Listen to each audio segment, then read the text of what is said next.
Alright, slab foundation, structure faces south. There's the Bonnie cart.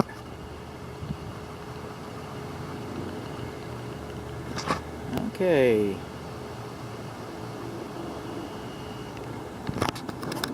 She always makes an appearance. Exterior faucet over here. It's got a leaky stem. That's called a stem. This is a closed dryer vent with the wrong kind of screen.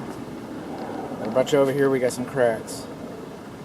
Vertical cracks through the brick and mortar. When I say through, that means through it. I say between, that means between it. Rain gutters used to discharge, at least this one, used to discharge below grade, but they're above grade now. This is an indication that this is a post-tension slab. Now there's different styles of post-tension slabs. There's different styles, but generally considered as that series of slabs is the best slabs that you can get. And I don't know which type it is, but it is a post-tension slab. We got a little bit of a crack between the foundation here. Well, again, we've had some foundation repair. But in terms of termites and stuff, that crack should be dealt with. Rain gutters are supposed to discharge like 4 feet from the structure. That's way too close. We got high soil all along here. This is called a shrinkage crack. That's a shrinkage crack right there. Some people call them corner pops. Call it what you will. That's not a foundation issue. It might be a brick issue. It's supposed to be holding up the bricks at the corner.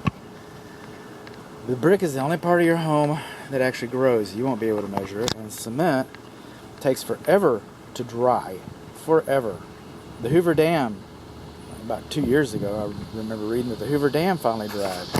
This house isn't nearly as old as the Hoover Dam, I'll tell you that. So just something to think about. And right here, that post-tension end right there, that one, see the rust in there? That one should be resealed. That one should be resealed. I hope I come back and get a picture of that. Coming on along, a tree shouldn't be closer than 35 feet to a house. Is it 25? 25 feet to a house. Give it some slack. Coming on along here, on the roof covering.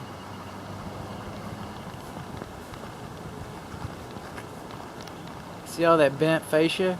Excuse me, flashing? See all that bent flashing right there? And then we come up here. You see that hole where the drip edge and the rake edge flashing meet right in there? And then right here, you see that little seam, that lap? Okay, the manufacturer thinks, are we still going? We're still going. I'm pushing the wrong buttons here. Manufacturer believes that should be lapped a minimum of 10 inches. And that was just a couple inches. That's the manufacturer. You'll probably never have, here's another one. Here's another one. You'll probably never have a failure. You'll probably never have a claim denied because of it. But that's what the manufacturer says. That's what I know the manufacturer says. So I'm just a mockingbird. I didn't make that up. I heard it somewhere. I heard it from the manufacturer. Well, that's kind of boogered up right there, it seems to me. That maybe the roofer would want to look at that. I don't know. Now, the roofer's going to tell you all kinds of reasons and whatever. And it's really not worth the fight. Like I said, you'll probably never have a failure, but I doubt the roofer's going to change that improperly lapped edge flashing. I doubt that. I hope so. I would never dissuade my client from seeking perfection. That's not what I'm here for. But good luck. Good luck with that. But this flashing over here, yeah, I think so. I think so. I don't know. It's not my conversation. This is my conversation. High soil, high soil, high soil.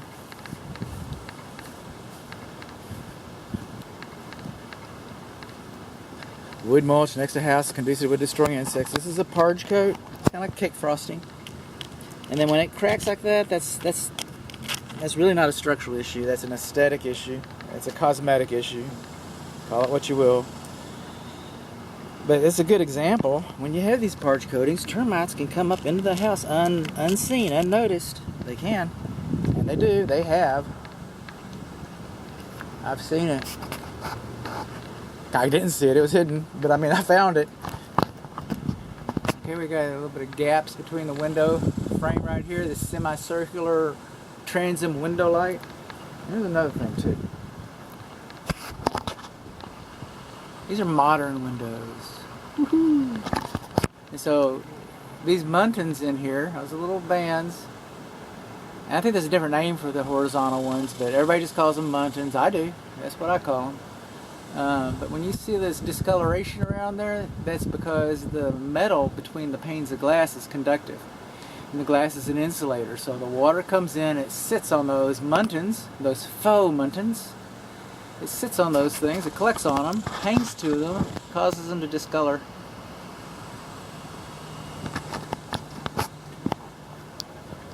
Should have an in-use cover. Should have an in-use cover. We'll talk about that in a little bit.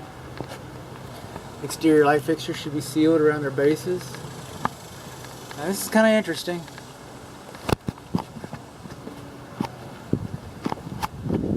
This is called a weep hole. We're supposed to have weep holes. Homeownership 101, all roofs leak, all walls leak. We want them to expel. We want them to divert water. We want them to get the moisture out of the house faster than they accept it. Because we want to keep the inside dry. And this is pretty common for the age of this house and the location where we're at. We're in North Dallas. In the 80s, 80s and 90s, early 90s. Okay, we do not have weep holes over the fenestrations. That's doors and windows to us regular folks. But we do not have weep holes over our fenestrations. I believe that's French for hole in your wall. No extra charge for the boomer humor. On sprinklers too close. It's your home inspector's reflection. From over here. Over here, see that right there? See the way the roof comes down? And this is the best example that I've got so far. See the way the roof comes down? There should be kick-out flashing right there. A little kick-out flashing. It'll be a picture of what kick-out flashing is since you don't have any to show. And it diverts the water back into the rain gutter so it doesn't pour down this wall here. You should have some right over here too. That one, and it just hangs off. This one hangs off. Look at that. What's going to keep that from hitting your head when you're trying to get your mail? I don't know. I don't know what would stop that. Besides some kick-out flashing. Moving on along. Oh, here's another good one. While we're at it. I'm still zoomed up. I was about to take you for a whirlwind. See how the rain gutter butts right up against the house? See that? There's supposed to be a 2-inch gap there. The rain gutter's too close and you don't have kick-out flashing. And speaking of flashing, I just spend all day on one corner. See all those shadows in the flashing? It's supposed to be nice and tight. Keep wind-blown rain from going up in there. We got soffit vents.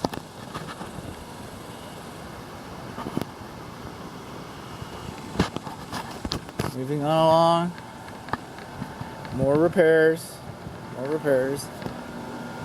No. Now see this semicircular arch up here? I don't know why. I do not know why. But with that semicircular arch, apparently they feel like they don't need lintels. Excuse me, they don't. But they feel like that. Maybe it's because they don't have lintels that they're not required to have weep holes above the lintels. That makes sense. You see the discoloration right here on these are your soffit vents. See how dirty they are? It's because the air's not, or hasn't been. Maybe they changed that when they replaced the roof. But the air's not getting through there fast enough. So the dust just kind of hangs out, which means it didn't go in the house. Maybe it's a filter. Water heater drain pipes should not be farther from the ground than 12 inches. Excuse me, 6 inches. They should not be 12 inches off the ground. They should not be farther than 6 inches. They should not be closer than 3 inches. That's not a problem here today. But they're higher than 6. They're way too high. This is called an expansion joint by a lot of people. I call them control joints. It's never. So many people call them expansion joints that I slip up. I don't even call them what I think they are. call it what you will, but these things are like these lines in the street. We expect the street to move, especially up here in North Dallas. We expect this house to move because we're in North Dallas. This is expansive clay soil. It expands and contracts about 3 inches when it's wet. Dry. This is a stick frame house. These are bricks. That's a brick cladding. It's actually a stick brick house. So in the wintertime when the air conditioner comes on, it's going to suck the house down about 3 inches. And when this ground dries out, it's going to lower about 3 inches. Between completely hydrated and dehydrated, expands and contracts about 3 inches. Same thing with the house. In the wintertime, if it's a nice wet January, all this ground will be moist, and we got the heat coming in the house, rising up from the heaters through it. It doesn't happen all at once. It doesn't happen as soon as you turn the air conditioner switch on. It doesn't happen as soon as you turn the heater switch on. But by January, the very top of this house will be about 6 inches higher than a wet, cold January. Than a hot, dry August. It'll be about 6 inches lower. 3 inches due to the ground, 3 inches due to the structure itself. We expect it to move. So we have these control joints. I knew I was talking about something. I love to hear myself talk. Okay? If my pen can get in there, water can get in there. These should be sealed. And this is called a conduit. Not a conduit, but a conduit. And this is for the cable. So it's really beyond the scope of my inspection. But there it is. There's another clean out. These units have been around for about a year. Manufactured about 2 years old. There's at least one bait station. Rain gutters above grade. We've got a pull handle on the garage door. That's good. I would have written that up if I hadn't. Coming along here. There's going to be some duplicity here. There's going to be some duplicity. But it's such a good story. The siding around the chimney should not be in direct contact with the roof covering. See all that distortion? It's because it's been sucking the water up right off of the roof. You're supposed to have a gap there. And then you're supposed to have kick-out flashing there. We talked about that kick-out flashing at the front. Well, we're supposed to have some kick-out flashing right there too. Again, I apologize for the duplicity. Fence in direct contact with the house, that's conducive to destroying insects. It's conducive to termites. We want fences, so it just stays. It just stays. See these pavers? It's kind of like the curb out front with Granny. Okay, these are not dimensionally uniform. So, if you've got people that have balance issues like MS, balance issues like age, balance issues like craft beer, some of my fall kids, they adjust. But we got low grading and drainage right in here. Maybe a cistern. So water's going to collect there. It's going to stay wetter than the other place. Mosquitoes are going to have a heyday here. There's the back faucet. I turned it on. Did I? I thought I did. I'm pretty sure. Yeah, my neurons are firing. Okay. This is kind of nice. We're getting our foundation repair. This is kind of nice. That's the fresh air, combustible air supply for the fireplace. How many times do I not see that? Another one of those shrinkage cracks. Some people call them corner pops, or what you will. And see the little ants right there? Those are not carpenter ants. They're not. They're a nuisance. You don't want them. I don't want them at my house. But they're not wood destroying insects. Coming along here. Okay, we're at the back one now. No GFCI. Well, I have to go check the front door. I didn't want to ruin the whole show right off the bat, but no GFCI on the exterior. How about that? This is where the gas comes into the house. Now the gas does not have a valve here, so if there's a gas emergency, we're probably going out to the alley. I mean, we go to the alley and turn the gas off. You're going to need a wrench. Got some separation between the window frame and the brickwork right in here. Stair step cracks. between the brick and through, between the brick and mortar above this lintel right here.